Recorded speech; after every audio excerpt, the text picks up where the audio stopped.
Breakthrough broadcast number 4, the power of you and the change of life. I wanted to talk to you today about how powerful you are, and it's like a powerful position that you're in. Oh, sorry, here's my little cheat sheet, my little bullet points so I can keep myself on track. So the power of you is the place that where women that are facing the change of life.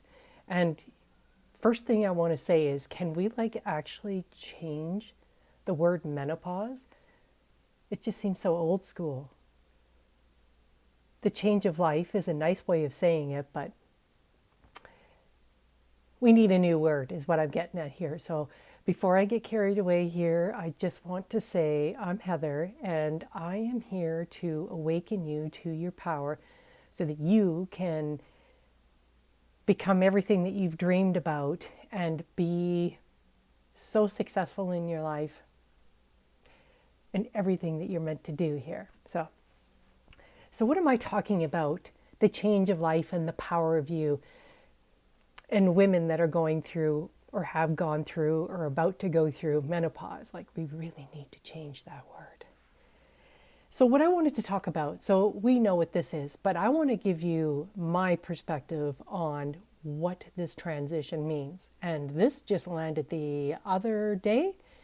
So this is fresh, but this is new and it's exciting and I freaking love it. And it's such a different spin. So when we are at that age where we are growing our ideas, we're growing our babies, we're growing our business, we're doing all this stuff. It's such an outward expression of nurturing and caring and maintaining things. It's such an expressive, outwardly expressive time in our lives. And yes, it's all hormones. I mean, I totally understand this, but it just feels so outwardly. And the difference I want to talk about today is when we go through this transition and these hormones wane and we go through, our bodies go through these changes, what this means to me is, first of all, we are moving from an outward expression of nurturance, of caring, and doing all the things. And now the focus is transitioning back to us. Our own needs, our own care and nourishment and all that good stuff rather than focusing on somebody else. So this adjustment sometimes isn't easy for women because, and I'm sure this plays a part of it, we've been so conditioned to look outside of ourselves, to take care of everybody else first, to do all that stuff before we even consider ourselves. So when we make this transition and we are looking inwardly as these hormones reduce, we have such a golden opportunity. It's almost like, what do they call that? A midlife crisis, but it's not a crisis. It's just a journey back into ourselves and understanding who we are, what we are, healing our inner child, taking better care of ourselves, putting ourselves first, giving our bodies the nourishment it needs, just and journaling, meditating, all of that good stuff. And it's kind of exciting when you think of it this way. It takes away the stigma that it's just going to be horrible and you need to go on hormones. I mean, maybe you do. I don't know. I'm not sure what it's actually going to look like for me, but it felt like this inward expression just makes it easier, or it will, because it's just such a different perspective, because it's okay to take your focus off of taking care of others. You can still do it, but the priority now becomes you. Now, the juicy part. Since we are such freaking powerful creators, manifestors, we are so flippin' powerful. And if you've been watching my channel or listening to me, you're going to know I think you're super freaking powerful. And what's so spectacular about this change of life that's going to change everything for you is now, when you have used all of your energy to manifest the needs for everybody else, guess what? The tables are turning. You are now the manifestor for yourself. You have the power now, even more so because you're focusing it on you to manifest everything that you need, what you desire. And that alone makes you so freaking powerful. You're in such a powerful position right now to do you, find what makes you happy, clear out all that, all of it. Because the moment you realize that something is, you're trapped in something and you release yourself from it, you become an even more powerful manifester, a more powerful creator. And things may fall away as they should, because now we're serving our needs. We're serving what we need. And that could look anyway.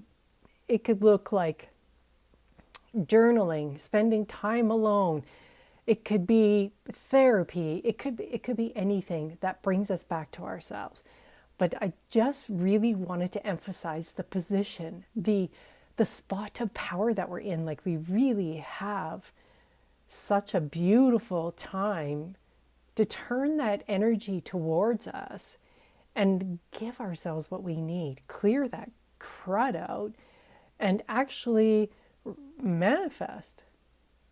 And there's so many different ways that we can manifest things, and maybe some people don't like that word, but the ultimate thing is that you are a powerful creator. You can literally create anything you want. Just clear out the cobwebs, get the crud out of the way, find what makes your heart sing, listen to the song of the heart, and then go and manifest it. So I just want to make sure I've got everything on my little cheat sheet. I think I do. So this is about inner expression, finding what makes you happy. This is your position of power. Now that you're even more freaking powerful than you ever could have thought possible. And I see it's really bright out there today. And I also wanted to say about that is get more light, because I was watching, this is where this all came from. I was watching a video, go figure, and this woman was talking about menopause in a way that I hadn't heard before. And she was talking about light, and I have a feeling that light has something to do with this, that this will help our cells, and maybe it's just the whole literal idea of bringing light back into our bodies, light back into our cells. In other words, the divine spark back into your cells, because we've been just so inundated with so much crud. So that's what I mean, just like brush it all out, remove it, clear it out, untrap yourself, whatever you want to call it, and enjoy your power. Enjoy it. Figure it out. Play with it. See what you can manifest. So I hope this serves you well. And I'd love to hear your insights. And if it changes your perspective on menopause, like, I think I need to change my perception about that word menopause, but I would love to have a new language around this, because it really isn't as horrendous as they say. It's just a matter of your perspective and how you choose to use your power, because it doesn't matter what your perspective is. It's your choice. I should correct myself there, because it does matter your perspective. If you have an open heart, an open mind, your perspective can change everything. It will change how your body functions. And when it is trapped in old ideas, old beliefs, things that we've been conditioned to think, it could cause a lot more issues in the body. Like, let's just say like hot flashes or something. Maybe it could reduce them. I don't know. I'm just guessing. I'm not a doctor by any stretch. I don't want to go there. I just wanted to bring you this little mini breakthrough I had, because I'm about to embark on this journey myself, and it's so powerful. Anyway, I could talk about this all day. I thank you for being here, and we'll see you on the next one.